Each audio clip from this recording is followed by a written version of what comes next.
안녕하세요. 반호박이 성형외과 대표 원장 반재상입니다.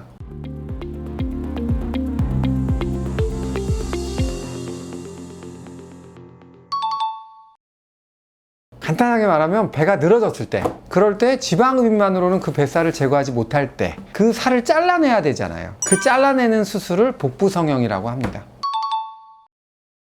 크게 두 가지 부류입니다. 전에 아주 고도 비만이었다가 갑자기 살을 많이 빼서, 그래서 해결하지 못하는 늘어진 뱃살을 해결하려고 오는 경우. 두 번째는 제일 많죠. 두 번째가 제일 많습니다. 두 번째는 출산 후에 한 번 정도 임신한 경우가 아니고 한 두 번이나 쌍둥이를 임신한 경우, 배가 많이 컸다가 늘어져서 늘어진 뱃살을 해결하시려고 오는 경우, 그 두 가지가 있습니다.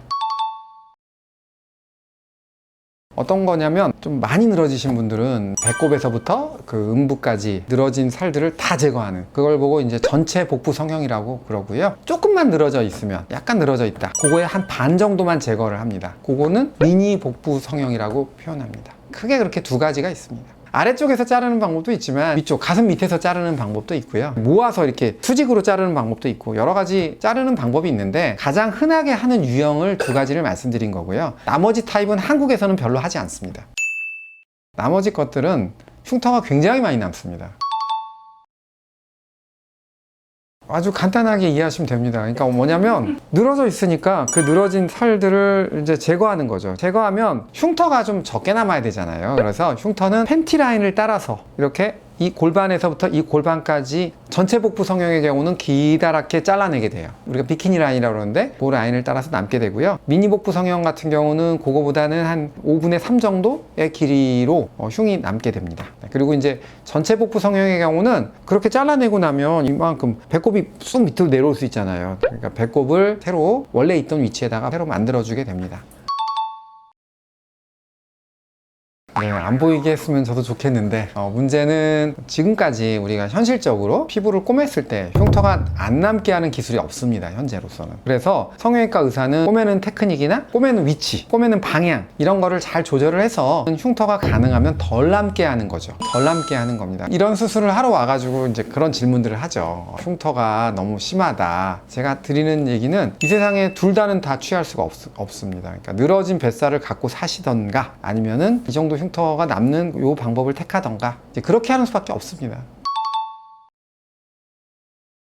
여러 가지 치료를 합니다. 사실은 흉터가 색깔이 좀 진해지면 거기에 해당하는 레이저 같은 것도 저희가 치료를 하고, 색소가 좀 이렇게 덜 끼도록 여러 가지 연고도 처방하고요. 그다음에 흉터가 이렇게 두꺼워질 수 있잖아요. 이렇게 켈로이드처럼. 그것 때문에 미리 실리콘 시트라고 그래서 그런 시트를 거기다가 미리 붙이고, 여러 가지 연고도 바르고, 그다음에 흉터가 두꺼워지는 분들은 스테로이드 주사 같은 것도 놓고, 그래서 여러 가지 치료는 저희가 해드리지만, 그래도 개인적인 차이에 따라서 흉이 좀 많이 남기도 하고 적게 남기도 하고요. 또 그 다음에 아무리 어떤 노력을 해도 흉이 완전히 보이지 않을 정도, 그렇게 되기는 쉽진 않습니다. 네, 항상 제가 수술 전에 설명을 드립니다. 이제 흉터 부위가 벌어지려는 힘이 어거지로 당겨놨잖아요. 처음에는 이쪽하고 이쪽하고 잘라서 이렇게 당겨서 붙여놓은 거잖아요. 그러면 흉이 좀 넓어집니다. 근데 이제 1년쯤 지나면 그런 힘들이 사라져요. 그때쯤에서 흉터 수술만 좀 해드리면 흉이 훨씬 적게 남는 경우가 많이 있기 때문에, 이제 그거까지는 제가 수술 받는 분들한테 다 미리 설명을 해놓고 후처치로 그냥 도와드리고 있습니다. 흉터 수술이라는 건 말 그대로 흉터 부위를 다 제거하고 나서요, 그 부위를 아주 정교하게 층층이, 영어로는 레이어 바이 레이어라고 그러는데, 지방층은 지방층끼리, 피하층은 피하층끼리 이렇게 잘 꼬매주면 흉이 상대적으로 적게 남습니다. 꼭 흉터 수술을 하는 건 아니고요. 사람에 따라서 흉이 좀 넓어지거나 많이 남는 사람들은 그런 조치를 제가 해드립니다. 그렇죠. 그래서 그런 분들 중에 제왕절개 흉터가 있는 분들이 계세요. 그럼 어차피 제왕절개 흉터 있잖아요. 근데 이제 제왕절개 흉터보다는 더 기니까 이제 그거에 대해서 충분히 설명을 드리고 수술을 선택하게 그렇게 유도하고요. 옛날에 있던 제왕절개 흉터는 이제 없어지게 되는 거죠.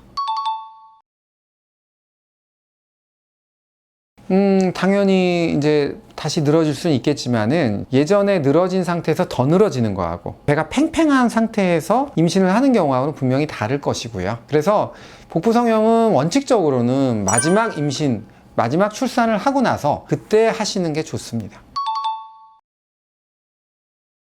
그러니까 이제 수술 부위, 그 부위, 지방층에는 확실히 지방이 아무래도 덜 차게 되죠. 근데 이제 칼로리의 법칙이 있잖아요. 뭐 먹고 남은 거는 어딘가에 쌓입니다. 꼭 그 자리는 아니더라도 다른 부위에 쌓이기 때문에 기형적인 몸매가 될 수가 있어요. 어느 정도 수술하고 나서는 몸매를 잘 관리하시는 것이 중요합니다. 남자들은 아무래도 출산을 안 하잖아요. 그러니까 이제 출산 후에 배가 늘어지는 케이스는 없습니다. 그쵸? 남자분들 중에 정말 고도 비만인 분들이 다이어트에 성공을 해서 오는 경우도 많이 있습니다. 다이어트에 성공을 하면 오히려 오게 되죠. 오늘은 아이러니하게도 다이어트에 성공한 사람들이 고민하는 복부 성형을 알아봤는데요. 어쨌든 배가 많이 늘어진 경우에 그냥 단순하게 지방흡입으로 도움을 받을 수 없는 경우에는 이런 복부 성형이 많이 도움이 되기 때문에 혹시 이런 고민을 갖고 계신 분들은 이런 방법들에 대해서 생각해 보셔도 좋을 것 같습니다.